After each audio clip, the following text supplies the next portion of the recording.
મિત્રો, આજના કાર્યક્રમમાં આપ સૌનું સ્વાગત છે. આજે આપણે એક બહુ અગત્યનો વિષય લીધો છે. ભારતની અંદર તમે જુઓ તો 4 વર્ગ કહી શકાય: એક ઓબીસી, એસસી, એસટી અને સવર્ણો. તો એમાં ઓબીસી ની વસ્તી છે એ સૌથી મોટી છે. સૌથી એટલે આમ કે 50% વધારે, 52 થી 65% જેવી એની વસ્તી છે. તો એસસી અને એસટી ને તો બંધારણમાં જે કઈ હક અને અધિકાર આપેલા છે એ પ્રમાણે એનો ભાગ મળે છે. તો 52 થી 65% વસ્તી ધરાવતા ઓબીસી, જેમાં ગુજરાતની અંદર આ કોળી, ઠાકોર સહિત 146 જ્ઞાતિઓ આવી જાય. તો આ જે સમાજ છે, ઓબીસી સમાજ, જે બક્ષીપંચ સમાજ કહીએ છીએ કે મંડળ સમાજ કહીએ છીએ, જેને ઓબીસી પણ આખા દેશ લેવલે કહેવાય, તો એ ઓબીસી સમાજને એટલો બધો અન્યાય થાય છે કે 99 થી 98% ઓબીસી ને ખબર જ નથી કે આપણને અન્યાય થાય છે.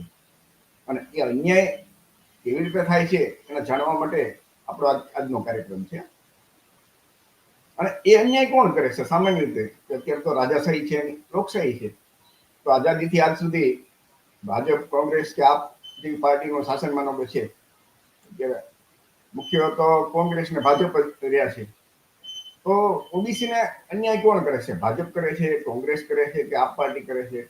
ઓબીસી માં આવતા ગુજરાતમાં સૌથી મોટી વસ્તી છે એવા કોળી સમાજ, જેની 35 થી 40% વસ્તી છે ગુજરાતમાં.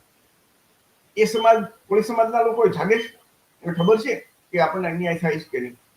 તો આ જે બ્રાહ્મણવાડિયા ના જેના હાઈકમાન્ડ છે, માલિક છે, સ્થાપક છે, એવા પક્ષો આપણને કેટલો અન્યાય કરે છે ઓબીસી સમાજને, એ જાણવા માટે પૂરો વિડીયો જોવો પડશે. અને આ જે આપણી ચેનલ છે ઝલકારી ટીવી, એના ઉપર આ છે. અને દરેક મિત્રોને વિનંતી કે ઝલકારી ટીવીને તમે સબસ્ક્રાઇબ ન કરી હોય તો એને સબસ્ક્રાઇબ કરી દેજો. અને આ વિડીયો છે એ આપણી ચેનલમાં પડ્યો રહેવાનો છે. તમે ગમે ત્યારે તમારા સમયે પણ એ જોઈ શકશો અને તમારા મિત્રોને પણ આ દેખાડજો. આજે આપણી સાથે આ કાર્યક્રમમાં અખિલ ભારતીય કોળી સમાજના મહામંત્રી મનુભાઈ ચાવડા જોડાવાના છે. કિસાન મજદૂર પાર્ટીના રાષ્ટ્રીય અધ્યક્ષ રમશીભાઈ ધાપા એ આપણી સાથે જોડાઈ ગયા છે. ગુજરાત કોળી સમાજના પ્રમુખ વલ્લભભાઈ કંટારિયા એ પણ જોડાઈ ગયા છે. જુનાગઢથી જગદીશભાઈ ચુડાસમા, જે એક સામાજિક કાર્યકર્તા છે, સમાજ જે કઈ અન્યાય અત્યાચાર થતો એના માટે સતત કામ કરે છે, એ જગદીશભાઈ ચુડાસમા પણ આપણી સાથે જોડાવાના છે. આપણે એમના પણ વક્તા તરીકે એમના મંતવ્ય જાણશું. એ પહેલા હું તમને પ્રેઝન્ટેશન આપી દઈશ કે ખરેખર હકીકત શું છે અને એ આપણે જાણીએ એક વાર. તો આ વખતની આઝાદી પછી પહેલી વખત કોંગ્રેસનો કોઈ હાઈકમાન્ડ હોય એમણે સીધી રીતે ઓબીસી ની વાત કરી છે. પહેલી વખત જાતિ આધારિત સર્વેની વાત કરી છે કે અમે આવશું સત્તા ઉપર તો જાતિ આધારિત વસ્તી ગણતરી કરાવશું, આર્થિક સર્વે કરાવશું, દરેક સમાજને એના વસ્તીના પ્રમાણમાં ભાગીદારી આપશું. તો આવું જે રાષ્ટ્રીય પક્ષો છે એમાંથી બોલવા વાળો ફક્ત કોંગ્રેસ પાર્ટી આઝાદી પછી આ પહેલી વખત જોવા મળી આ વખતે. એની જે મજબૂરી હોય પણ એ રાહુલ ગાંધીનું સ્પષ્ટ નિવેદન છે અને એવા એના પુષ્કળ જાહેરમાં યુટ્યુબમાં તમને વિડીયો પણ જોવા મળશે. ઓબીસી સમાજને જે હક અને અધિકાર આપવાની વાત કરે છે એ કોંગ્રેસે કરી. ભાજપે હજી સુધી એક પણ વખત નથી કીધું કે અમે જાતિ આધારિત સર્વે કરશું, વસ્તીના પ્રમાણમાં ભાગીદારી આપશું. તો આ ભાજપનું આ એનું જે સ્ટેન્ડ છે એ આપણે એના મત જોતા છે બધાને.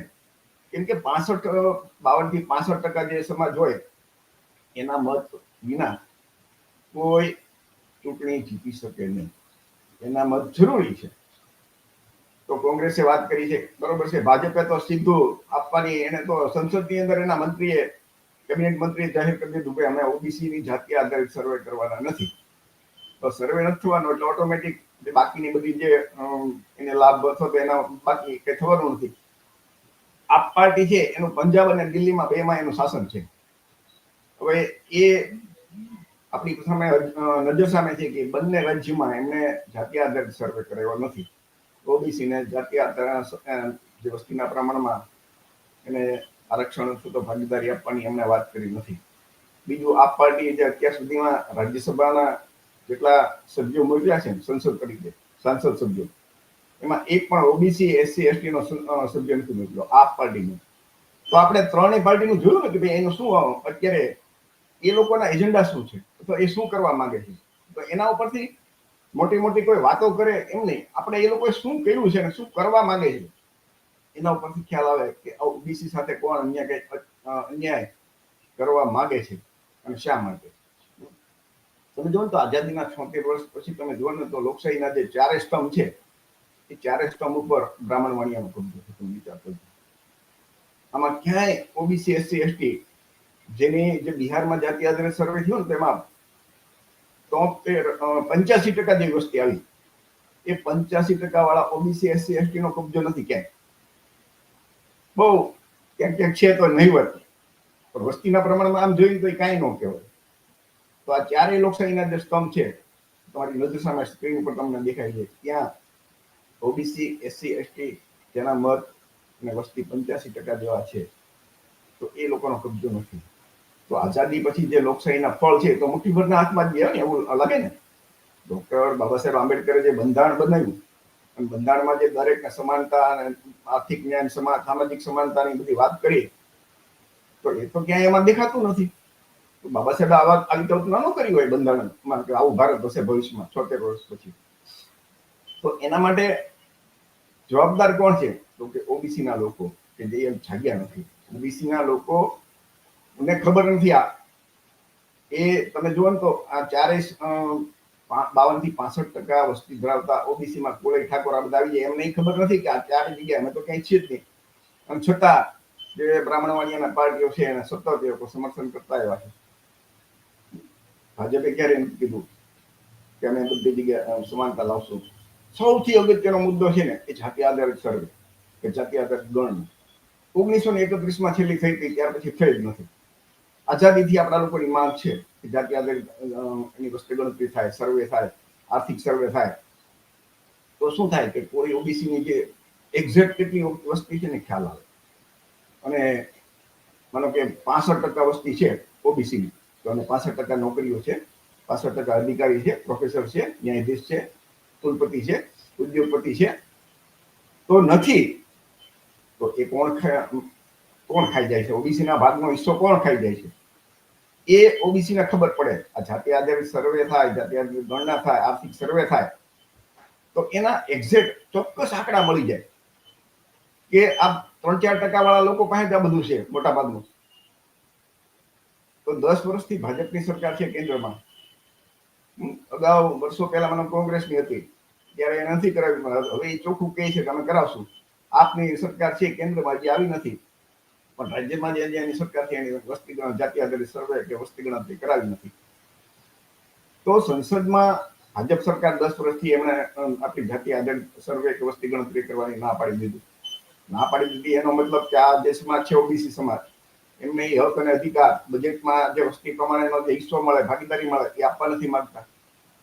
તો આ ઓબીસી સમાજે જાણવાનું છે કે જે તમારો હક અને અધિકાર છે એ તમારી પાસે એક્ઝેક્ટ ડાટા હોય, આંકડા હોય, ભાઈ અમે તો એ 65 ઓબીસી છીએ તો 65% તો અમારો ભાગ હોય બજેટમાં. હવે તમારા આંકડા જ નથી. આપણા લોકો હાઈકોર્ટ કે સુપ્રીમ કોર્ટમાં જાય તો એમ કે સુપ્રીમ કોર્ટ કે હાઈકોર્ટ કે ભાઈ તમારી ક્યાં વસ્તી ગણતરી થઈ, તમારા આંકડા કઈ ખબર નથી. તમારે તો ઓબીસી ના કદાચ 10% હોય, 15% હોય કે 25% હોય. તો આ આપણી સમસ્યા છે. એટલે આ લોકો બ્રાહ્મણ વાણિયાને ખાસ કરીને અત્યારે માનો કે અત્યારે ભૂતકાળમાં જે થયું, અત્યારે ભાજપનું શાસન છે. ભાજપ કેમ નથી કરાવતું શાસન? એ સૌથી અગત્યનો છે. દરેક ઓબીસી ના લોકોએ કે ભાજપ ઓબીસીની જાતિ આધારિત એની રાજ્ય સરકાર પણ ગુજરાતમાં છે, રાજ્ય સરકાર પણ કરી શકે, કેન્દ્ર સરકાર પણ એની છે. તો કેન્દ્ર સરકાર કરે તો આખા દેશનો એકાર થઈ જાય. રાજ્ય સરકારે પણ કરી શકે જેમ બિહારની જેમ. તો એ પણ નથી કરવા માંગતી.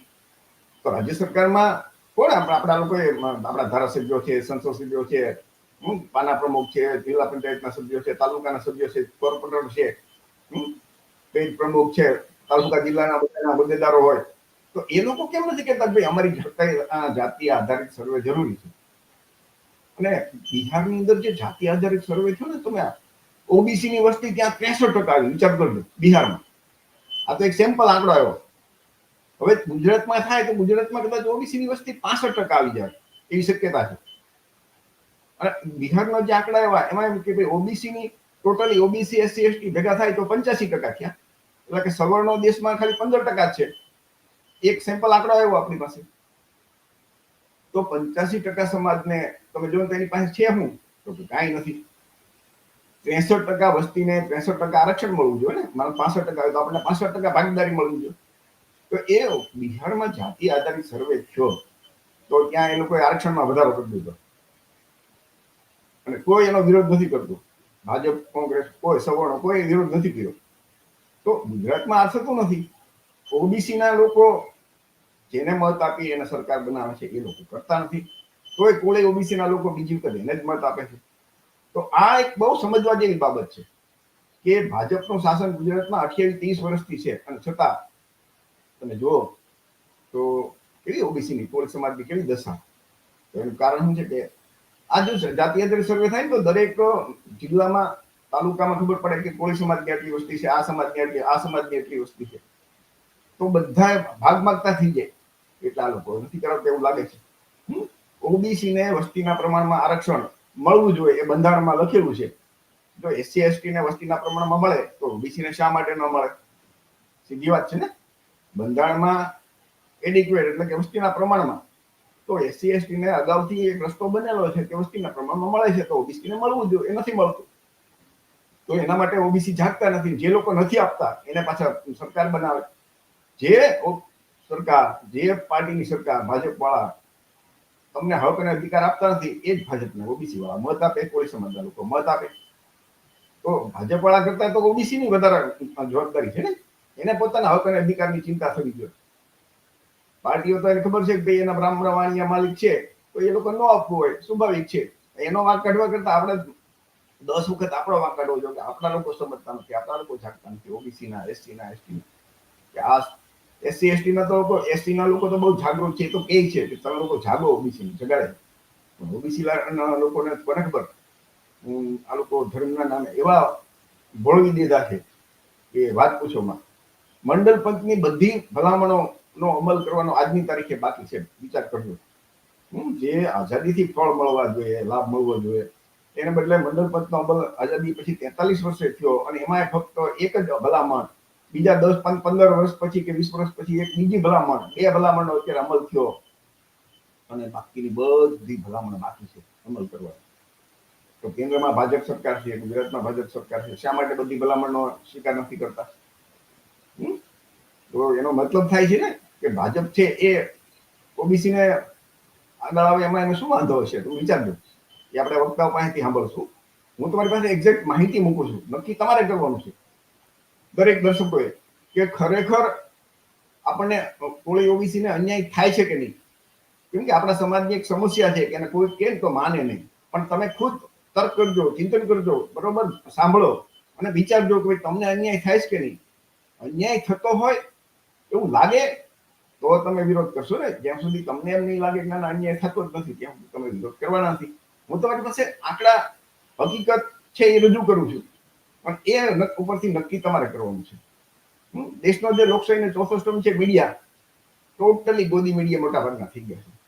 આપણા હાથમાં જે સોશિયલ મીડિયામાં ચેનલો છે યુટ્યુબમાં એ સિવાય તમે જુઓ તો બધી આ જે પ્રશ્નો છે ઓબીસી ના આ મીડિયા ઉપર ક્યારેય ઉઠેવા છે તમને આજ તો કે જીટીવી કે એબીપી આઈબીએન એના ઉપર એમ કે ભાઈ ઓબીસી ની આટલી મોટી વસ્તી છે 65% જેવી અને એને ક્યાંય સ્થાન જ નથી. તો એવું કોઈ દિવસ આ ચેનલ વાળા બોલે છે? નહીં બોલે. શા માટે? એને ખબર છે કે આ ભૂતેલો સમાજ છે જગી જાય.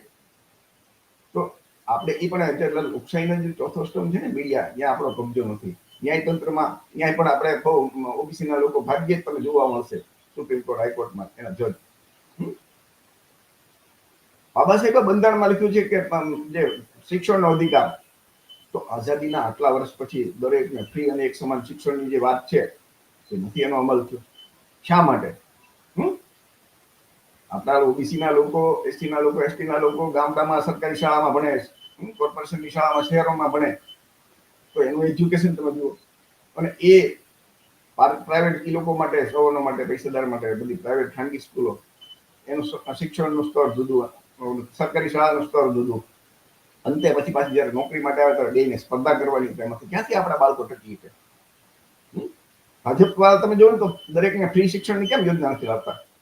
અયોધ્યા જવાનો મફત પ્લાન આપે કે અયોધ્યા રામ મંદિર માટે મફત લઈ જશું, તો દરેકને ફ્રી શિક્ષણ માટેનું કેમ પ્લાન નથી આપતા? આ દરેક વ્યક્તિ વિચારવાનું. હું કહું એટલે તમે નહીં માનતા.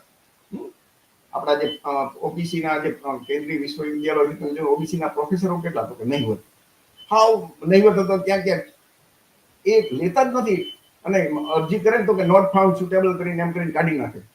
આસિસ્ટન્ટ પ્રોફેસરોમાં તમે જોવો તો નહીવત. આપણા વીસી કેટલા, તો કે હાવ નહીવત. આવડો મોટો સમાજ 65% જેવો, અને એને કોઈ જગ્યાએ ક્યાં સ્થાન નથી. એક ભરતીની જાહેરાત આવી, એમાં ઈડબ્લ્યુએસ ના 22 લઈ લીધા, પણ ઓબીસી ના 0 કરી નાખ્યો. ઓબીસી ના છે જ નહીં. તો આના વિરુદ્ધ ઓબીસી ના કોઈ નેતાઓ બોલતા નથી, સામાજિક કાર્યકર્તાઓ બોલતા નથી, જ્ઞાતિના આગેવાનો કોઈ લડત આપી નથી, વિરોધ કર્યો નથી, કે ધરણા કર્યા નથી, કે રેલી કરી નથી. અને લાખો વિદ્યાર્થીઓ ઓબીસી ના જે નોકરી માટે તૈયારી કરે છે, એ વિદ્યાર્થીઓ પણ જાગતા નથી કે તમને તમારા હક અને અધિકાર છીનવી લે. હમણાં 2 મહિના પહેલાની વાત છે કે ન્યૂ ઇન્ડિયા એસ્યોરન્સ કંપનીની એક જાહેરાત હતી, તો એમાં ઓબીસી ને ખાલી 3% જગ્યા અનામત રાખી હતી. ઈડબ્લ્યુએસ માં આર્થિક સુદામા કોટા, આર્થિક ગરીબને એને 10% બરોબર, એસસી એસટી ને એમના માપે એના કોટા મુજબ.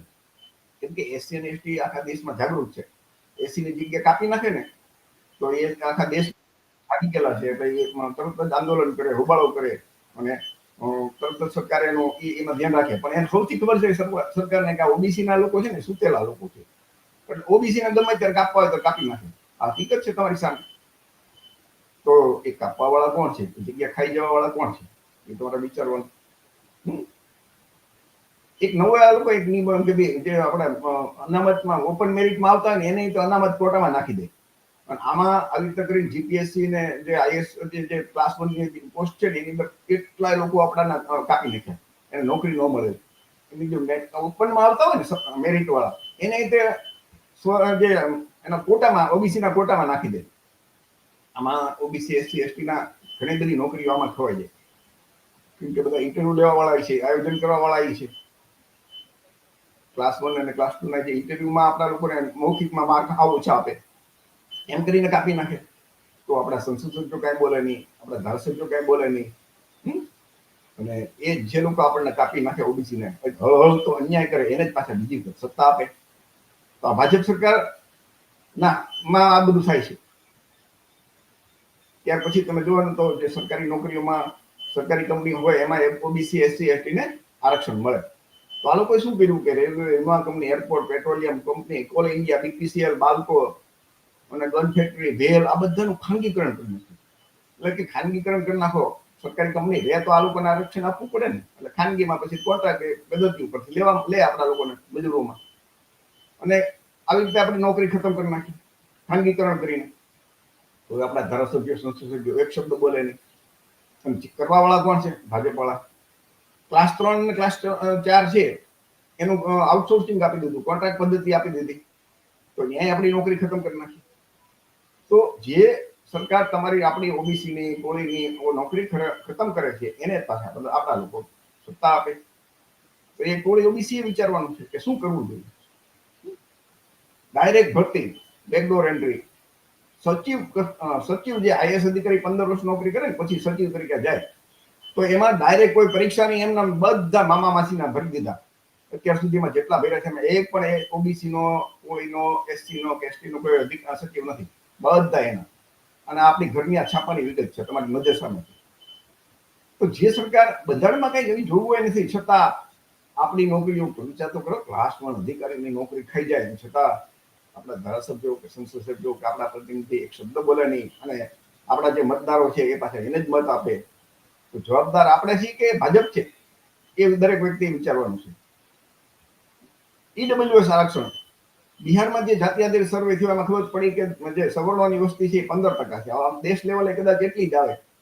વર્ષોથી આપણે જે પછાત જે આપણા નેતાઓ છે, બામસેપના માનની, કાશીરામ સાહેબ, જે મામન મેશ્રામ, આ બધા કહે છે કે 15 અને 85 ની લડાઈ છે.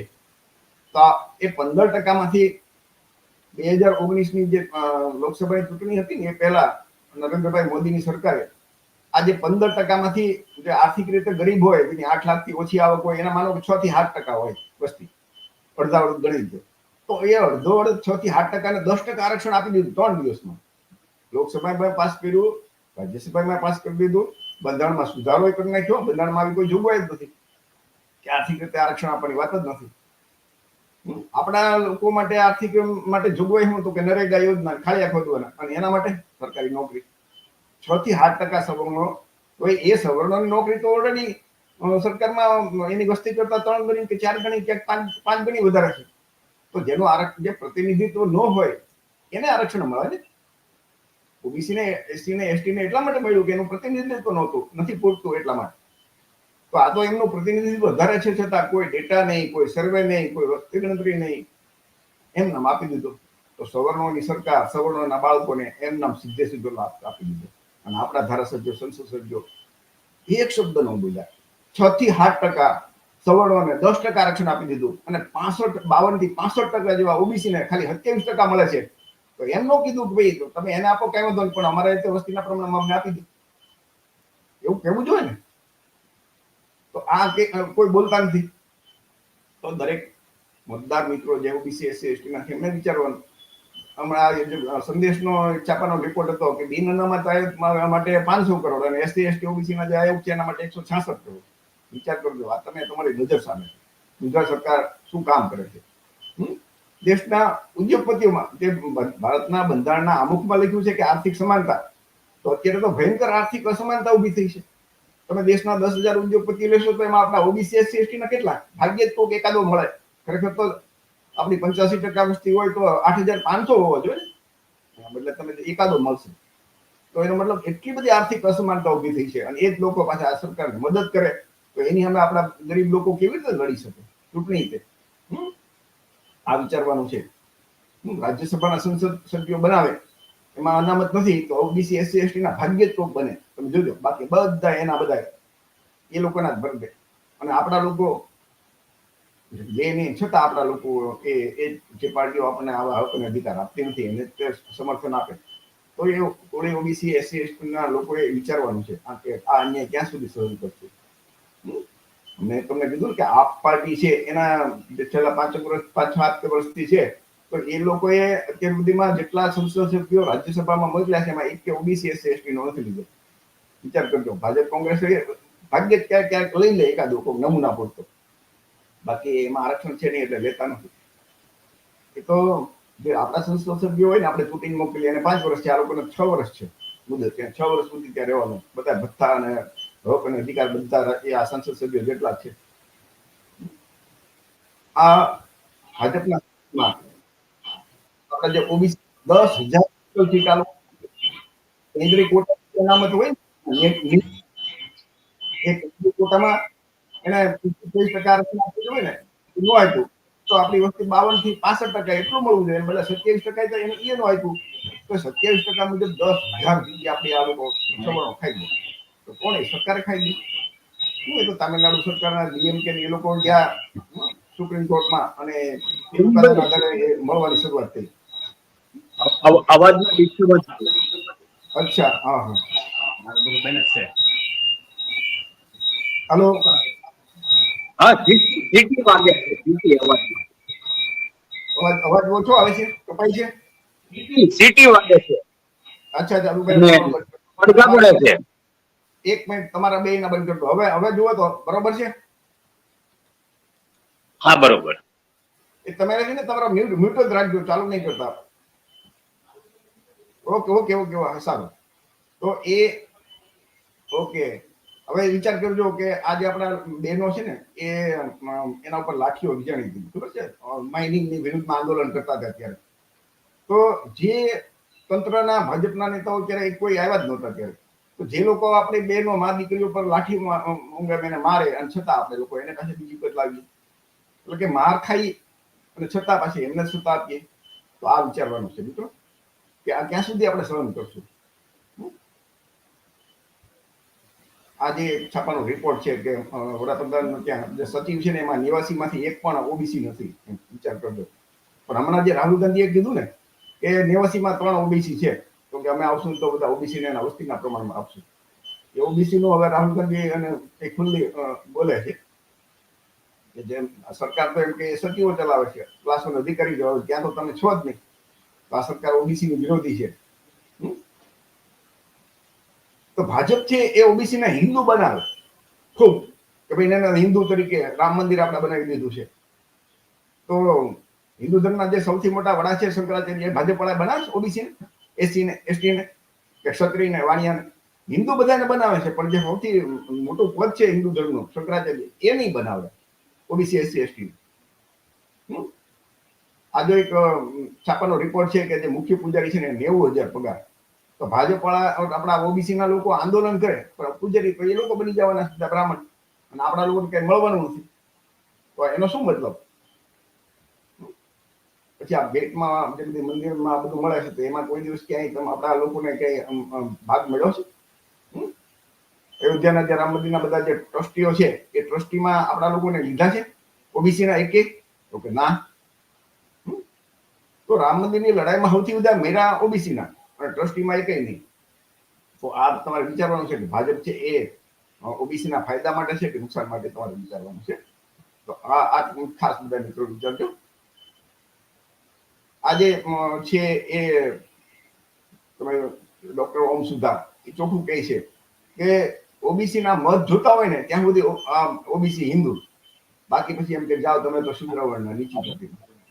તો ઓબીસી ના મત જોતા હોય ત્યાં સુધી હિન્દુ, પછી નહીં. અન્ય એટલા બધા આપણે નજર સામે જોયું અધિકાર તો આપ્યા નથી. હમણાં વડાપ્રધાન વચ્ચે એક સ્ટેટમેન્ટ હતું, તમે જોયું કે ભારતમાં ધર્મ ને આધાર, જાતિના આધારે કોઈ ભેદભાવ છે ત્યારે ભેદભાવ નથી. તો અત્યાર સુધી જે આપણે બધું રેકોર્ડ જોયું ઉપર હકીકત જોઈએ એમાં બધી જગ્યાએ ભેદભાવ જ છે. એટલે કેટલું એ લોકો સાચી હકીકત ને ખોટી બતાવે. આજે ઓબીસી ના નેતા અખિલેશ યાદવ છે એમને કીધું કે એ ભાજપ છે ઓબીસી ના સંતાનોને ગુલામ બનાવવા માંગે છે. એમનો રિપોર્ટ, છાપાનો રિપોર્ટ છે. હવે આ બધી આપણી જે યોજનાઓ છે, જે આપણા હક અધિકાર છે એ આપવાની ક્યાંય મુસલમાન આડા આવે કે મુસ્લિમ લોકો બે ઓબીસી નહીં આપતા? તો ઓબીસી ના મત, કોળી સમાજના મત આ લોકો એમ કે ભાઈ મુસલમાનના નામે લઈ જાય, હિન્દુ મુસલમાન મંદિરના નામે. તો મુસ્લિમ સમાજ તો આપણે ક્યાંય તો ઓબીસી માં આવે છે ઉલટાનો, એમ કેટલીક જ્ઞાતિઓ. તો એ તો આપણી વિરુદ્ધમાં ક્યાંય આવતા નથી, આપણને ક્યાંય હક અધિકાર રોકતા નથી. તો આપણે એમને આપણી તમે નજર સામે જુઓ કે એ લોકો તો આપણો વિરોધ કરતા નથી. તો ભાજપ આપણને ખોટું દેખાડે છે ને કે મુસ્લિમ ના નામે આપણા મત લઈ જાય છે. તો મિત્રો આ જે હકીકત છે એ તમે વિચારજો, અને એ તમે વિચારો, સમજો કે ખરેખર શું કરાય. તો આપણી સાથે આ થોડીક બધી માહિતી છે, હજી થોડીક બીજી માહિતી હું આપીશ. આપણી સાથે કિસાન મજદૂર પાર્ટીના રાષ્ટ્રીય અધ્યક્ષ ધરમસિંહભાઈ ધાપા જોડાણા છે. ધરમસિંહભાઈ ધાપાને હું વિનંતી કરીશ કે ધરમસિંહભાઈ, ઓબીસી ને સૌથી વધારે અન્યાય કોણ કરે છે, શા માટે કરે છે, અને એનો ઉપાય શું છે, એ વિષય ઉપર આપ થોડીક વાત કરશો. ધરમસિંહભાઈ ધાપા.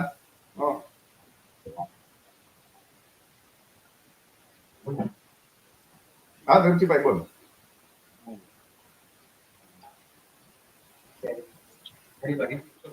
ફરી વાર રિપીટ કરો તો સાહેબ.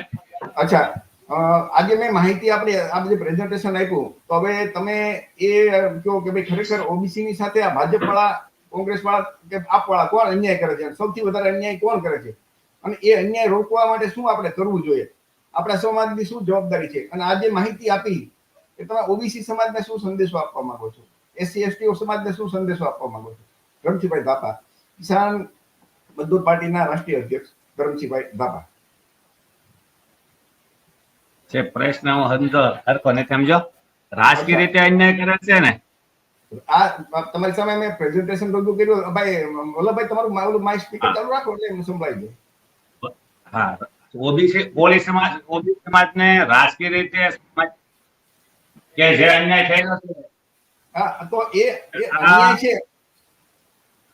એ અન્યાય તમે શા માટે આટલો બધો આપણે ઓબીસી ને આટલો બધો હળહળતો અન્યાય છતાં ઓબીસી સમાજ કેમ જાગતો નથી, અથવા તો જે સમાજ આપણને અન્યાય કરે છે એને શા માટે આપણા લોકો સમર્થન આપતા હશે? રમશીભાઈ ધાપા.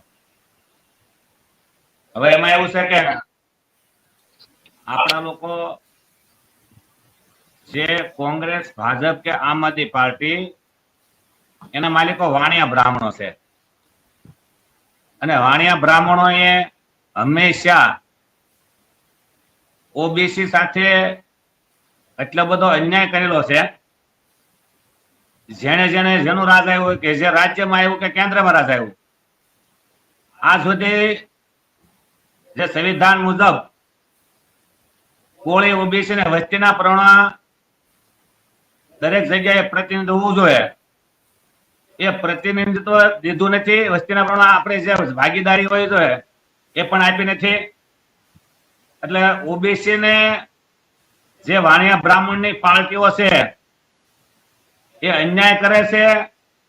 એ આપણા ઓબીસી સમાજમાં જે ખરેખર સામાજિક સંગઠન ચલાવતા હોય કે ઓબીસી સમાજના પોતાની જાતને બહાદુર લોકો ગણતા હોય કે બહાદુર નેતા ગણતા હોય, એને આજ સુધી પોતાની તાકાત બતાવી નથી. નકર આ કોંગ્રેસ, ભાજપ કે આમ આદમી પાર્ટીના વાણિયા બ્રાહ્મણોની ઓકાત શું છે કે આપણે એક પણ સીટ ખાઈ જાય. પોતાની જાતને ખરેખર અહેસાસ થવો જોઈએ કે પોતાની જાતને બહાદુર સમજતા હોય તો ખરેખર વિધાનસભામાં આપણા માટે અવાજ ઉઠાવવો જોઈએ. આજે વસ્તીના પ્રમાણે એસસી ને એસટી ને જો અન્યાય નથી થતો, કારણ કે જાગૃત છે અને એમાં આંદોલનકારીઓ છે. અને એના ઓબીસી એસસી ના ધારાસભ્ય, સાંસદ પણ વિધાનસભામાં અનેક વાર બોલતા હોય છે, પણ આપણા કોળી ઓબીસી ના એક પણ વિધાનસભામાં કે પાર્લામેન્ટમાં આ સુધી ઓબીસી ના વસ્તીના પ્રમાણમાં આપણી ભાગીદારી હોવી જોઈએ, એક પણ શબ્દ નથી બોલતા. કારણ કે એ ફેક્ટરીમાં જઈને ગુલામ બની જાય છે. આજે ઓબીસી ને વસ્તીના પ્રમાણ કલેક્ટર, ડોક્ટર, આઈજી, એસપી, જજ, જે તેની વિશે વાત કરી, શાસન, પ્રશાસન, ન્યાયપાલિકા, મીડિયા, એમાં આપણો વસ્તીના પ્રમાણમાં ભાગીદારી હોવી જોઈએ.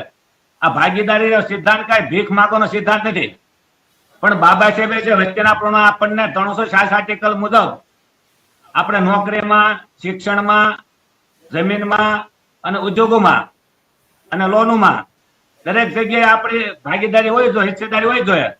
પણ 2-3% વાણિયા બ્રાહ્મણો આ ઓબીસી ના નેતાઓને ડફોળ સમજે છે, ડફોળ, કે આ ગધેડાઓ છે કે એના સમાજ માટે કઈ બોલતા નથી.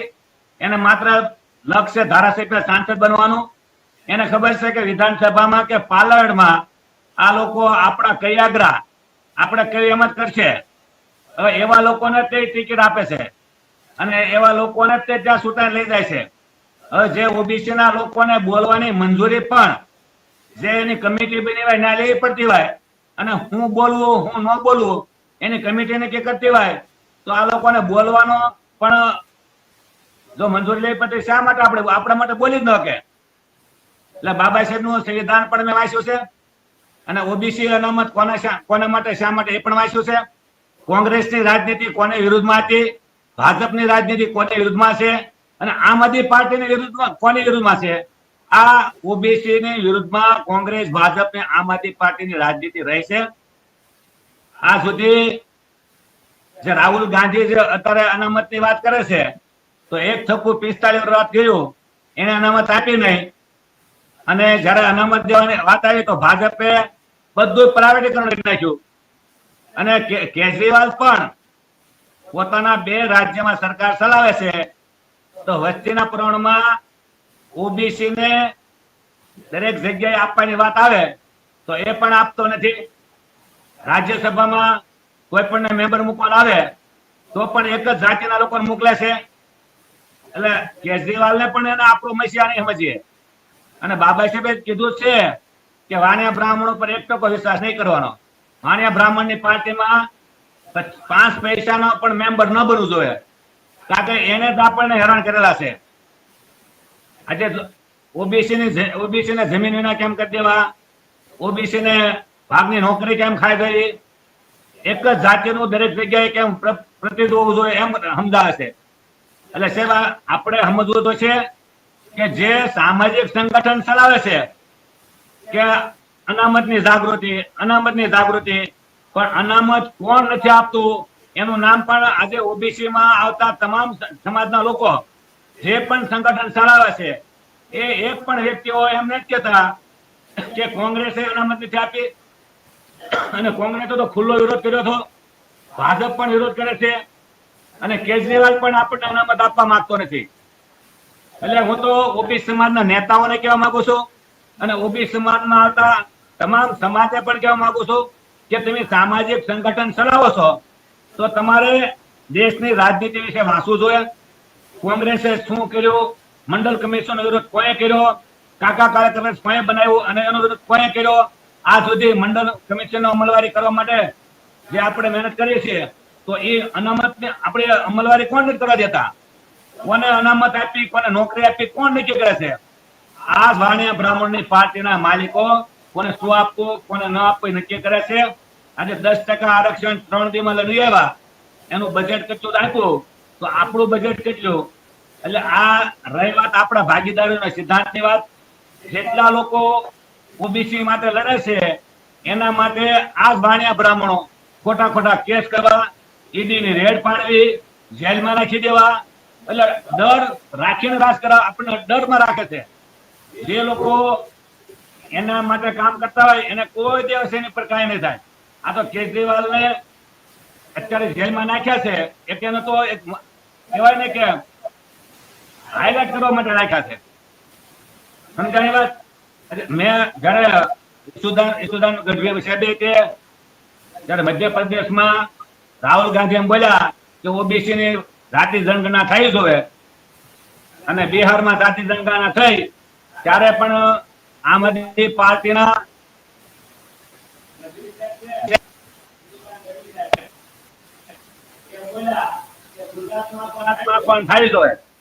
તો ગઢવી છે ઓબીસી સમાજના છે એટલે એને કોમેન્ટ મારી એને હું બિરદાવું છું. પણ ગઢવી સાહેબને પણ કહેવા માંગુ છું કે ગુજરાતમાં ભાજપ સરકાર છે નથી કરવા દેતી, તો તમારા સુપ્રીમો કેજરીવાલ સાહેબ છે, બબ્બે જગ્યાએ તમારી સરકાર ચાલે છે, ત્યાં તમારે ક્યાં પૂછવાની જરૂર છે? શા માટે તમે વસ્તી ગણતરી ન કરો? નહીં, સીધું 10% આરક્ષણ આપ્યું છે એમ વસ્તીના પ્રમાણમાં ઓબીસી ને આપી દો દરેક જગ્યાએ. જો ખરેખર તમે ઓબીસી ના વિરોધી ન હોવ, આમ આદમી પાર્ટી ઓબીસી ની વિરોધી ન હોય તો બે રાજ્યમાં આપી દઈ જોઈએ, પણ એ નહીં આપે. આપણા લોકો ખરેખર ત્યાં મૂર્ખાઈમાં કામ કરે છે, અને 75 વર્ષથી જો આપણા લોકોને ખબર ન પડતી હોય તો આપણે મૂર્ખ સાબિત થાય છે. એટલે ખાસ કરીને આજનો વિષય છે કે આપણે સાથે કોણ અન્યાય કર્યો છે. આ લોકસભાની વાત થાય કે રાજ્યસભાની વાત, જે આજે ટિકિટો દેવામાં આવી છે એ પણ જોઈ લો. 1957 થી માંડીને આજે 2024 શરૂ થઈ છે, ત્યાં સુધીમાં રાજ્યસભાની વાત કરીએ કે લોકસભાની વાત કરીએ, જેની વસ્તી 3% છે એ લોકો રાજ્યસભા લોકસભામાં 60, 70%, 55%, 49% એની વસ્તી એના રાજ્યસભા લોકસભા મેમ્બર હોય છે. શા માટે? કારણ કે એ લોકોનો ડર છે કે જો ઓબીસી એસસી એસટી ના લોકો પાર્લામેન્ટમાં વધારે આવી જાય છે તો ઓબીસી એસસી એસટી ને વસ્તીના પ્રમાણ દરેક જગ્યાએ ઈચ્છો આપી દેશે. અને આનો આ કોંગ્રેસ ભાજપ ને આમ આદમી પાર્ટીના વાણિયા બ્રાહ્મણની મોટી ગેમ છે. સાહેબ બંધારણમાં આજે મોદી સાહેબ 400 ને પાર બોલે છે, જેમ પાટીલે 156 સીટ લાવીને વાત કરી હતી, તો બંધારણમાં 368 કલમ એમ સૂચવે છે કે જે પાર્ટી 370 ની આજુબાજુ સીટ લાવે એ પાર્ટી બંધારણમાં ગમે તેવો ફેરફાર કરી શકે. એટલે આ લોકોને બંધારણમાં મોટો કહેવાય ને, કહેતા ને સમીક્ષા કરી. હજી 75 વર્ષ થયા છે ત્યાં આપણા બંધારણમાં સમીક્ષા કરવા માટે આરએસએસ ના અનેક લોકો બ્રાહ્મણો છે બોલે છે કે બંધારણ જૂનું થઈ ગયું છે, બંધારણ આમ થઈ ગયું છે. એટલે વર્ષોથી તમે એક જ જગ્યાએ મંદિરમાં અનેક જગ્યાએ આવી રીતે આવક ખાવ છો, અનામત ભોગવી રહ્યા છો, તો એ કોઈને તકલીફ નથી. પણ ઓબીસી ને એસસી એસટી ને જે સામાજિક રીતે અન્યાય થતો હતો, અને બાબા સાહેબે બંધારણમાં અમારી વ્યવસ્થા કરી છે તો તમને ભાઈ શા માટે તકલીફ પડે છે? અને 85% સમાજનો જ્યાં સુધી વિકાસ ન થાય ત્યાં સુધી રાષ્ટ્રનું નિર્માણ ન થઈ શકે. રાષ્ટ્રનો વિકાસ ન કહેવાય. રાષ્ટ્રના વિકાસને આડમાં આ દેશમાં વાણિયા બ્રાહ્મણનો વિકાસ થઈ રહ્યો છે. 90%, 95% હિન્દુઓને ગુમરાહ કરીને આ દેશમાં વાણિયા બ્રાહ્મણ રાષ્ટ્ર બનાવવું છે, વાણિયા બ્રાહ્મણનું રાજ લાવવું છે, અને 95% સમાજને ગુમરાહ કરીને આ 2% તે ભારતની દરેક સંપત્તિ પર કબજો કરવો છે. એટલે એને આ કે છે. ખરેખર તો એના એ લોકોનું રાજ લાવવું છે. એટલે વાણિયા બ્રાહ્મણની જોડી છે, દેશને બરબાદ કર્યા છે, દેશને તોડી રહ્યા છે. અને 65% ઓબીસી કોળી સમાજમાં આવેલા તમામ લોકોને હું વિનંતી કરું છું કે કોંગ્રેસ, ભાજપ અને આમ આદમી પાર્ટી 75 વર્ષથી ઓબીસી સાથે અન્યાય કરતી આવી છે. વસ્તીના પ્રમાણે આપણા અધિકારો આપ્યા નથી, વસ્તીના પ્રમાણે રાજકીય કે સામાજિક આપણી ભાગીદારી આપી નથી અને આપશે નહીં. આ વિદેશીઓ કરતા ખતરનાક લોકો છે. એટલે આ લોકોને આપણે ઓળખવા જોઈએ. સાહેબ, આજનો વિષય છે આપણો કે આપણે કોણ અનામત આપણા ઓબીસી ને કોણ અન્યાય કર્યો છે. તો કોંગ્રેસ, ભાજપ ને આમ આદમી પાર્ટી વર્ષોથી અન્યાય કરતી આવી છે. એના પર આપણે સહેજ વિશ્વાસ કરવો ન જોઈએ. ખૂબ ખૂબ સરસ ધ્રુવજીભાઈ, તમે સરસ વિચારી વાત કરી. આપણી સાથે જુનાગઢથી જગદીશભાઈ ચુડાસમા જોડાણા છે. જગદીશભાઈ, અવાજ આવે છે તમને? તમારું માઇક અનમ્યુટ. અવાજ આવે છે. અચ્છા, હવે જગદીશભાઈ, કોળી સમાજમાં ત્યાં જે અન્યાય અત્યાચાર થતા હોય ત્યાં એ જતા હોય છે અને લોકોની સમસ્યા હોય એ સમસ્યા દૂર કરવા માટે પ્રયત્ન કરતા હોય છે. તો જગદીશભાઈ, હું તમને એક સવાલ પૂછું છું. એ સવાલ તમે સાંભળજો. અગાઉ તો ધનસિંહભાઈ બધી વાત કરી કે 52 થી 65% ઓબીસી છે. તો આ જે રાજકીય પક્ષો છે એ મોટાભાગે એમાં ક્યાંય એ લોકો હાઈકમાન્ડ નથી, પણ એ 65% ઓબીસી ના મોરચા હોય, એસસી એસટી ના સેલ હોય, તો આવડો મોટો સમાજ છે એ પક્ષના માલિક કેમ નહીં અને એના મોરચા કેમ? બીજું, ઓબીસી ના વસ્તીના પ્રમાણમાં ક્યારેય મંત્રી પદ મળે છે? વસ્તીના પ્રમાણમાં આરક્ષણ મળે છે? મંડળ પંચનો પૂરો અમલ થાય છે? ઓબીસી ની જાતિ આધારિત વસ્તી ગણતરી આપણા લોકો કરાવી શકે છે કે અથવા તો રાજકીય પક્ષો કરે છે? રાજ્યસભામાં વસ્તીના પ્રમાણમાં સંસદ સભ્યો આપણા બને છે? સુપ્રીમ કોર્ટ, હાઈકોર્ટમાં વસ્તીના પ્રમાણમાં જજ બને છે? વડાપ્રધાનના કાર્યાલયમાં આપણા વસ્તીના પ્રમાણમાં ઓબીસી ના અધિકારીઓ છે? એક પણ ટીવી જે નેશનલ મીડિયા છે એના આપણા માલિક છે? દેશના ટોચના જે ઉદ્યોગપતિ છે 10,000, એમાં આપણું ક્યાંય સ્થાન છે ખરું? ઓબીસી ના ધારાસભ્યો, સંસદ સભ્યો કે સામાન્ય મંત્રાલયના રાજ્ય કક્ષાના મંત્રી છે એનું ક્યાંય તમે જો તો મોટા ભાગે નીતિ વિષયક નિર્ણય લે એવા ક્યાંય ઉપજે છે ખરું? રામ મંદિરનું જે ટ્રસ્ટ બન્યું અયોધ્યામાં, એમાં એક પણ ઓબીસી છે? એક પણ મંદિરનો પૂજારી ઓબીસી ના કોળી ઓબીસી ના બનવા મળે છે? હિન્દુ ધર્મના ઠેકેદાર શંકરાચાર્ય બનવા કોળી ઓબીસી ના મળે છે? હિન્દુ ધર્મની સંસદ જ્યારે મળે ત્યારે ઓબીસી એસસી એસટી ને ભેગા ત્યાં બોલાવે છે ખરા? હિન્દુ ધર્મના તમામ શાસ્ત્રોમાં શૂદ્રના વર્ણના લોકોને નીચી જાતિના હલકા વર્ણના કીધા છે. તો ભારતમાં જે ભાજપ કોંગ્રેસની કે ભાજપની સરકાર છે તો એવો કાયદો લાવે ભાઈ આ જે શાસ્ત્રોમાં બધા એને અસમાનતાની વાત લખી હોય એ બે અત્યારથી પ્રતિબંધ, એ બધા એક સમાન છે એવી કોઈ દિવસ ભાજપે વાત કરી છે? હિન્દુ હિન્દુ કરીને મુસ્લિમના દુશ્મન બતાવીને મત લઈ જાય પછી હિન્દુ તરીકે ઓબીસી ને બંધારણીય હક અધિકાર કેમ નથી આપતા? 3% વાળા બ્રાહ્મણોના પક્ષમાં એક પણ ઓબીસી નું કઈ ઉદ્દેશ્ય ખરું? કેમ કે ભાઈ એ કે હું કહું એમ જ થાય મારા પક્ષમાં. આવા પક્ષો અને સંગઠનમાં ઓબીસી ના લોકો ખુરશી સાફ કરવા વાળા, સેવા ચાકરી વાળા કેમ બનીને રહી જાય છે? શા માટે ઓબીસી સમાજ સૌથી વધુ હિન્દુ ધર્મનો ઠેકો લઈને દોડતા જોવા મળે છે? કુદરતે બધાને બુદ્ધિ તો આપી જ છે. જો ઓબીસી ના લોકો બુદ્ધિનો ઉપયોગ કરે તો સત્ય સમજાય કે નહીં? તર્ક શક્તિ, વિવેક શક્તિ, બુદ્ધિ પાસે, આ બધી માનવી પાસે છે, પ્રાણીઓ પાસે નથી. તમે જો ને તો 500 વર્ષ પહેલા જે માનો કે ગાય, ઘોડા, ગધેડા એ જે એની હતી કે 1000 વર્ષ પહેલા એ સ્થિતિ છે. પણ માણસના 500 વર્ષ પહેલા કે આપણી જે પરિસ્થિતિ એમાં કેટલો બધો બદલાવ આવ્યો. કેમ કે આપણી પાસે વિવેક શક્તિ છે, તર્ક શક્તિ છે કે આપણે જ્યાં જ્યાં અન્યાય હતો તો આપણને એમ આપણે ફેરફાર કરીએ આપણી જીવનશૈલીમાં. તો આ વિચારવાનું છે. 65% જેટલા વોટનો ઉપયોગ કરીએ અને આજે ઓબીસી ના લોકો ખુદ શાસક કેમ નથી બનતા? જો જેમની 65% વસ્તી હોય અને છતાં એ જો ગુલામ જેવી પરિસ્થિતિ હોય, એમાં દેશમાં શાસક ન હોય, લોકશાહીના 4 સ્તંભ ઉપર એનો કબજો ન હોય, તો એ ઓબીસી માટે ઢાંકણીમાં પાણી લઈને ડૂબી મરવા જેવી સ્થિતિ કહેવાય કે નહીં? આટલા સવાલ છે એ ભાઈ જગદીશભાઈ ચુડાસમા હું તમને પૂછું છું. હવે તમે જવાબ આપજો એક કોળી સમાજના જાગૃત કાર્યકર તરીકે કે ઓબીસી સમાજ શા માટે હિન્દુ ધર્મના નામે આ લોકો મૂર્ખ બનાવતા છે?